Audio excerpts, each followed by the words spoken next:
welcome to yet another edition of the Democratic Newsroom. The last 48 hours, we've seen explosive debate on the floor of the House, both the Lok Sabha and the Rajya Sabha.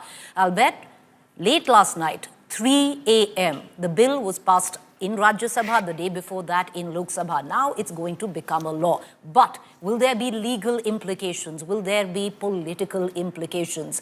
The opposition, the DMK, the Congress, the AIMIM have already approached the top court of the country to stay the bill. On the other hand, the big political ramification of it in Bihar, which is up for elections in the next 3 months, you have three big netas of the JDU who've said, nothing doing, we quit because we feel Nitish Kumar is anti-Muslim. Well, with that, we've got our band of reporters, anchors and editors right here in the Democratic Newsroom on what they feel. And the moot question that we are raising, the Waqf Amendment Bill, reformist or communal? To begin with, let's get all the drama. Let me introduce my colleagues to you. Nalini, my colleague, who's going to get us the latest that is coming in from the top court. She's our legal eagle. Moshmi, who's spent 2 eventful days in the parliament, first in the Lok Sabha, then Rajya Sabha. We have Akshita, my colleague, who painstakingly has gone down through every fact and presented an explainer on the Waqf in the last couple of days. We have Kamlesh Singh, storyteller, Teen Tal, popularly the Tau of Teen Tal. And we have a special guest from our sister concern, Aaj Tak. Syed Ansari, my colleague, coming in from Aaj Tak, who's also going to give us a perspective on how the bill has been taken. With that, Moshmi, first up, 2 days of intense drama going into one day, 2 a.m. at night, the other day, 3 a.m. at night. No sleep for you, No Moshmi. sleep. No sleep. We've been yawning all day today. And not only 2 days, 2 nights. Achha, juice batao. Both sleepless nights thi, and we were literally blown away by the mosquitoes at Vijay Chowk. Oh. But the juicy thing is that, you know, there was, in this Democratic Newsroom, we saw a lot of, I want to tell you that we saw a lot of democratic things happening in the parliament in the middle of the night. Like in terms of opposition and ruling party MPs coming together to dine. There was dinner. Diplomacy that was happening. Somebody was getting food for somebody else and luncheons at the parliament. And then there were ruling party MPs who were pleading, please no amendments, no division, no division. And you have two netas that the ruling MPs really dread. Because they ask for amendments, division in everything, in every amendment. Who are those two netas? One is Lok Sabha mein aapke N.K. Prem Chandran. And John Brittas in the Rajya Sabha. To the effect that the Home Minister also appreciated Mr. Brittas, saying, you are really thorough. So they were like literally pleading. And you know, Kalyan Banerjee was pleading, the Samajwadi Party MPs, how many amendments are you pressing? So there was a competition within the opposition that who would press for the maximum amendments because they wanted to make a point. Tell me something, were they, you know, MPs from the NDA who really didn't want to vote in favor but had to vote because there was a whip? So there was a lot of, you know, posturing that was happening, and a day earlier, all the JDU and the TDP MPs were like very stiff.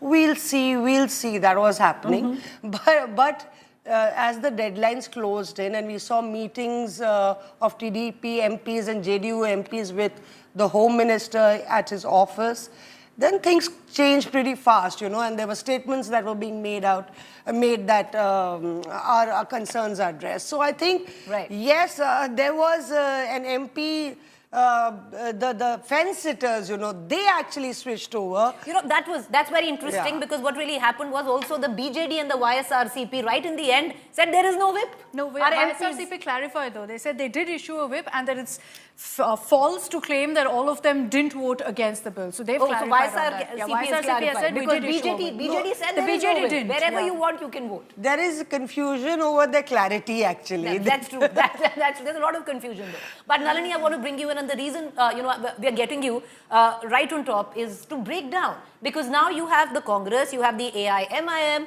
and you have the DMK that have approached the top court of the country saying stay the bill. It's unconstitutional. How much meat does that have?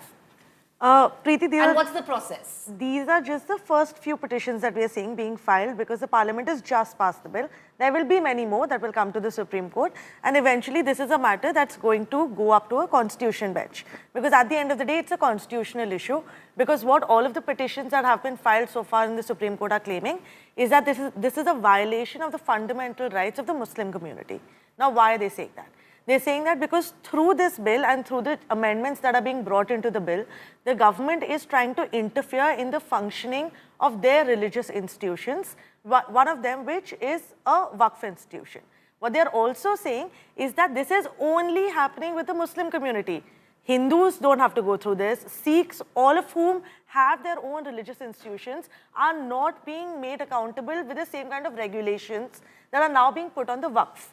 And number three, what they are saying is that it's our fundamental rights of practicing our religion that are actually being violated through this bill. Now, obviously, it's going to go up to the Supreme Court, which means that they will have to constitute a 5-judge constitution bench at least. We're looking at an 8-year story. Definitely. But what are we looking in the interim time? Can the Supreme Court stay the bill till the time we have a resolution legally? So that's what's going to be interesting, and that's, in my opinion, where the case is going to win or be lost by either side. Because when you know that there is going to be such a protracted litigation, then who wins in the interim is what is crucial. Right. Like we've seen in the case of demonetization, there was no immediate stay given by the Supreme Court. Eventually what happened, it's obviously not something you can go back and reverse. Same thing we saw in the case of Article 370. So many years had passed by the time the Supreme Court gave its judgment that they said now we can't go back and undo all the changes that have taken place in Jammu and Kashmir. So if there is no immediate stay given by the Supreme Court, which is what the petitioners will push for, and if the bill is actually allowed to be enforced, then whether it will be possible to go back and undo all the changes. Which big bill has been stayed recently? The farm laws were stayed by the Supreme Court. So that's a big one. So interesting there. So, you know, we've got the information, we've got the gossip from Mosmi on what really went down in Parliament. Now the moot question, and to pose an uncomfortable question to Kamlesh, who's sitting, who hates binaries. But the question that we ask, what do you think, Kamlesh, is the Waqf bill reformist, or do you think it's communal, unconstitutional, communal? I won't go into whether it is constitutional or not. The Supreme Court will. See, I really want reforms in this country. We need economic reforms. But since this is all we can do, any reform is good. Okay. It is a reform because it's not only the BJP. There have been voices from different parties about how the board has become an institution, especially after 2013, that is mismanaged. It is not doing what it is supposed to do. This was the impression, not only among Hindus or Christians. This was the impression among Muslims as well. It's a very sensitive issue for a community because you know that the community has been feeling under pressure since this government has come in.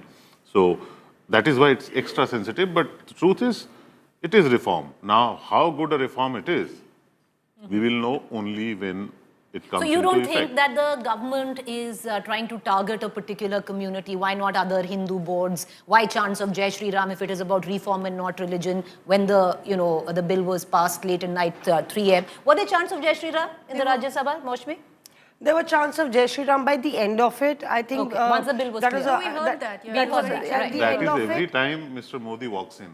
That's true. That's the nature of this parliament. Yeah. But Mr. Modi wasn't No, I don't think it. The bill was passed. It's a very natural chant. Whenever anything happens, unfortunately, it's not a good thing, I'm sure. It's not the right precedent to set, especially when you're facing all of these charges of, you're communalizing an issue, a reform, etc. It's not the right message to have sent to chant it. But I don't know if it was necessarily targeted at a certain religion that this chant was. But then you give ammunition. It is quite targeted. But it is targeted. You are targeting. You think the bill is targeted? But see, you have been talking about, how good this debate was. I think the debates were pathetic. Everybody was giving election speeches. I do not think the opposition was prepared. They should have been prepared to take on the content of the bill. So only thing they could question is intent. Now, intent is a vague thing. And when there is a BJP and it involves Muslims, you can always question the intent. No, but do you think that's also because there was nothing to question in the content for the opposition? Did they try to find that content? No, but yes. So every opposition leader, Mr. Gandhi, both the brother and the sister, they avoided speaking. Yeah. Priyanka wasn't there for the voting. Akhilesh Yadav and others spoke. I don't think Congress put up its best speakers on this. So they knew that there is nothing we can do about this. This is not a very happy thing. No, because the numbers were in where favor, your opposition when the government has been weakened. Okay, so, but anyway, they had the numbers as well, both in Lok Sabha and Rajya Sabha. But you said it was reformist, this country needs reform. So you are for the motion primarily, Kamlesh. Yes, there are many layers of oversight in this. Right. And that is good for any institution to work transparently. Okay, so you don't think that there was it's targeted to a particular community? See, that is where I'm saying that you are questioning the intent. We really don't know the intent. We know the intent. The expressed intent is that we are trying to reform this institution. Fair point. And it is for the betterment of the Muslims. No, okay, so like me, you're somewhere in between where I actually feel it's reformist as well as communal. I'll come to you, Akshata. Let me quickly go to Saeed. Saeed, for somebody, and I'm so sorry because it's such a cliche, he's our Muslim representative on this panel. Saeed Ansari. Saeed, आपको इस bill में आपको ये कोई reformist bill लगता है या आपको लगता है कि एक पर्टिकुलर कम्युनिटी को टारगेट कर रहा है जो ऑपोजिशन कह रही है कि अनकॉन्स्टिट्यूशन है? प्रीति, पहले तो आपको एनकरेज करना चाहिए उन सभी लोगों को जिन्होंने अपनी ज़मीनें, अपनी घर, अपनी दुकानें, अपने खेत दान कर दिए और वो दान में दी हुई सारी प्रॉपर्टी मिलकर एक बोर्ड बनाकर उसे वक्फ का नाम दिया गया। तो पहले तो आप एनकरेज करिए। फिर वक्फ बोर्ड अकेला नहीं है, हमारे देश में हज़ारों नहीं लाखों ऐसे स्कूल हैं, कॉलेजेस हैं, NGOs हैं, ट्रस्ट हैं, बड़े बड़े स्कूल ट्रस्ट चलते हैं, वो भी ट्रस्ट हैं। वैसा ही वक्फ बोर्ड है। वक्फ बोर्ड को ज़बरदस्त मिसअंडरस्टूड किया गया है, इसे समझा ही नहीं है किसी ने। वक्फ बोर्ड है क्या? वक्फ बोर्ड मुसलमानों का है ही नहीं, वक्फ बोर्ड भारत सरकार का है। वक्फ बोर्ड में वक्फ सेंट्रल वक्फ काउंसिल है जो कि भारत सरकार, सेंट्रल गवर्नमेंट ने बनाया है। उसके चेयरमैन हमारे किरण रिजिजू जी हैं। उसके अलावा स्टेट वक्फ बोर्ड्स हैं। उसके जो CEO हैं वो हमारे देश के बड़े बड़े IAS अधिकारी हैं जो सेक्रेटरी होते हैं। उसके बाद उसका जो चेयरमैन होता है स्टेट वक्फ बोर्ड का, वो BJP या कांग्रेस थी तो कांग्रेस का कोई बड़ा नेता, मुस्लिम नेता, प्रेफरेबली मुस्लिम नेता और ज़्यादातर मुस्लिम नेता, और आप ये कह सकते हैं कि सभी मुस्लिम नेता, वो चेयरमैन। और उसमें काम करने वाले लोग अलग अलग हो सकते हैं, समाज के हो सकते हैं, समाज सेवी हो सकते हैं, पॉलिटिकल पार्टीज़ के रिप्रेजेंटेटिव हो सकते हैं। तो हमें तो लगता है कि ऐसे बोर्ड्स एक नहीं हज़ारों होने चाहिए। ये हम सिर्फ सोशल सर्विस कर रहे हैं। लेकिन वक्फ बोर्ड का जो उद्देश्य था, आप इतनी ज़मीनें आपके पास हैं, इतने सारे घर आपके पास हैं, इतनी सारी बिल्डिंग्स आपके पास हैं, जिन लोगों के पास घर नहीं है उन्हें घर दीजिए, जिन लोगों के पास व्यापार करने के लिए दुकानें नहीं हैं, ज़मीन नहीं है, उन्हें ज़मीन दीजिए, उन लोगों को बिजनेस स्टैब्लिश करके दीजिए। वो सब नहीं हो रहा था। वो वक्फ बोर्ड में करप्शन था ज़बरदस्त। और मुझे आज तक ये समझ में नहीं आया कि वो लोग, वो हमारे ब्यूरोक्रेट्स जिनकी जिम्मेदारी है पॉलिसीज़ बनाने की, जिनकी जिम्मेदारी है देश को सही दिशा पर ले जाने की, वो क्या कर रहे थे? इसके लिए एक जिम्मेदार नहीं है आज वक्फ बोर्ड की अगर यह हालत है तो। जी, अगर आप ये कहते हैं कि 1 लाख करोड़ से ज़्यादा की संपत्ति, प्रॉपर्टी आज वक्फ बोर्ड के पास है, तो क्यों नहीं वक्फ बोर्ड ने, स्टेट वक्फ बोर्ड्स ने या सेंट्रल काउंसिल ने क्यों नहीं उन ज़मीनों पर बड़ी बड़ी बिल्डिंग्स बनाई, कमर्शियल कॉम्प्लेक्सेस बनाए, गरीब मुसलमानों को घर दिए? तो रिफॉर्म की ज़रूरत थी, बिल्कुल थी, लेकिन आपको वक्फ को अप्रिशिएट भी करना पड़ेगा। हम बोल रहे हैं कि एनकरेज भी करना पड़ेगा, एनकरेज भी करना। I'll only say this, that okay, Akshata hasn't spoken. On the issue of we can't blame anyone. I think that the corruption stemmed from the changes that were made to the Act in 2013. That's what gave the room for this kind of corruption to happen. This is a reform sure that handles and weeds out that kind of graft and corruption, which I think should be welcomed, is something that was needed clearly, because even if you look at the intent, as we're talking about, or this bill or when the amendments came in, it was targeted even there one religion only. I'm so sorry, मौसमी एक minute, पहले आप वक्फ को समझ तो लें। ये जितनी दोनों मौसमी ने बहुत अच्छी तरह से बताया और नलिनी आपने जो पिटिशंस के बारे में बताया, जितने भी लोग गए, अरे आप कम से कम देश के लोगों को ये बता तो दीजिए कि वो ज़मीन किसकी है, किसके लिए है, और यहाँ कोई हिंदू मुसलमान नहीं है। और यहाँ किसी आज एक गरीब मुसलमान जो पंक्चर लगाता है, जो सब्जी का ठेला लगाता है, जो पेंटर है, जो कारपेंटर है, जो मैकेनिक है, उसे वक्फ का 1 रुपया नहीं मिला, और वो मुसलमान जो वेल ऑफ है, रईस है, समृद्ध है, पढ़ा लिखा है, उसने कोई बहुत बड़ी वक्फ की प्रॉपर्टी नहीं खरीद ली। वक्फ की प्रॉपर्टीज जितनी हैं वो किराए पे दी जाती है। और एक बात आपको और बता दूं प्रीति, लास्ट 30 सेकेंड्स, ये कोई रूल नहीं है, और ऐसे बहुत सारे लोग हैं जो नॉन मुस्लिम हैं, जो हिंदू सिख ईसाई हैं, जो वक्फ की प्रॉपर्टी में किराएदार हैं। चलिए, okay.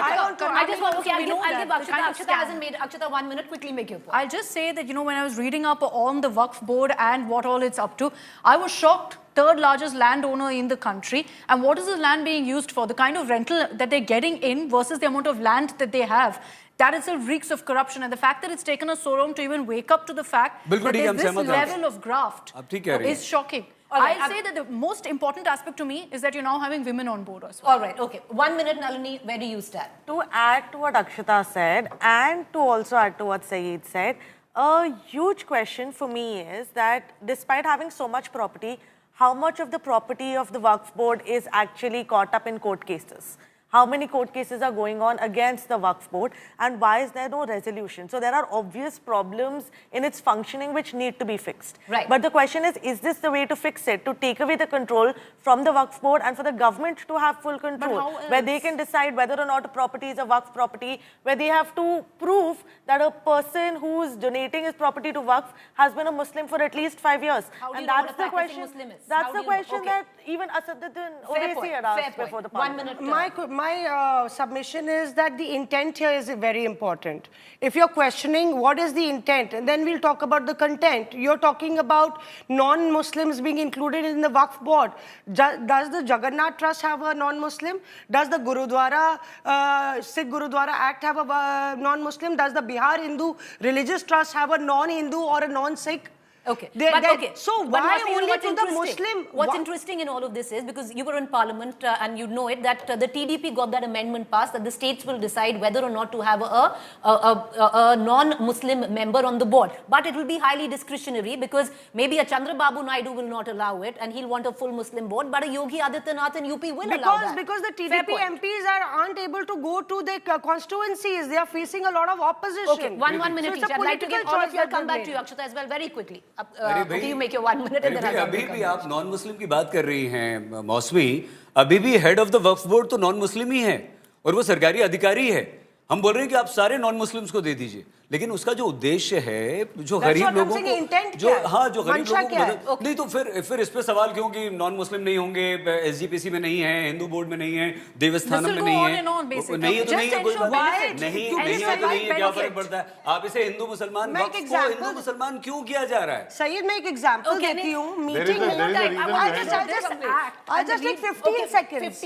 In the JPC meeting, there was an officer who didn't know the farak between an imam and a mutawwali. Okay. ठीक है. तो इसलिए मुसलमान होना चाहिए. So, no, the thing is that if you don't know about that religion, you don't know about the laws. जो मुतवल्ली है, मुतवल्ली सबसे ज़्यादा करप्शन कर रहा है. वो जो 10 seconds, वो जो मुतवल्ली है, वो सबसे ज़्यादा करप्शन कर रहा है. Also said that there should be someone with knowledge of Muslim law. Yeah, but knowledge तो होनी चाहिए ना आपको. 1 second. No, they won't be alone there, no. The point that Maushmi is making is the question of having non-stakeholders. It's not about majority. What is the intent? In the JPC. Okay. 1 minute. The irony is that what, as Saeed explained and Akshita said, the problem is that this bill does not address those issues, even of corruption. This addresses only the problems that was introduced by the 2013 amendments in the Waqf Act. Which was also done for political reasons. Now we live in a very interesting times, very divisive times. So the fact is, BJP is projecting it as, you know, as a great benefit to the poor Muslims, those who are left behind, Pasmanda Muslims. It is not going to be great for them, but at the same time, it will not be as bad for Muslims as others are projected. I'll give you 20 seconds, Akshita. No, I just want to say that, look, at the end of it, the question that you started off with, I believe, yes, it's reformist. Right. You have to look at intent, as Maushmi says, and to me, the intent doesn't matter as long as the benefit goes in the right way. And I think because of this reform, you will see the right benefits. We're closing this debate. I just want to give my 2 cents because I'm also on the panel. I think it's a bit of both. It's a bit of reformist, and I also think it's communal because number one, the Waqf bill was mooted in Parliament, ironically, by a party that did not have a single Muslim MP to actually speak about that in Parliament. Number one. Number two, I do feel that, it's cut the bureaucracy and there was a desperate need. The point that Amit Shah made about the tribunal was great because that has really happened. But on the other hand, you've just given more discretionary powers to more babus. So why would one MP was there to... No, so 1 second. I mean, so that's my point. That's my point. And, you should have made and number two, it will give more discretionary powers to more, of the babus, and that's really not going to help the cause in any which way. And when it comes down about these acres and acres of land, well, the Waqf is what, at least where the speeches were said, that they have 8 lakh hectares of land. Well, if you take 4 states, a point that Kapil Sibal made, where Hindu religious institutions were concerned, Andhra Pradesh, Karnataka, Tamil Nadu, and Telangana, it has about 10 lakh hectares of land. So that's it. So the point, does a certain community feel targeted? There is no dispute. True, but we have no problem with the Waqf board having so much land, etc. Okay, so clearly we agree to disagree. We're going to let it be. For our viewers who watch this debate, you decide which side of the divide you stand on. For now, it's on its way to become a law. Both houses have passed it. It's been challenged in court. We'll keep you updated.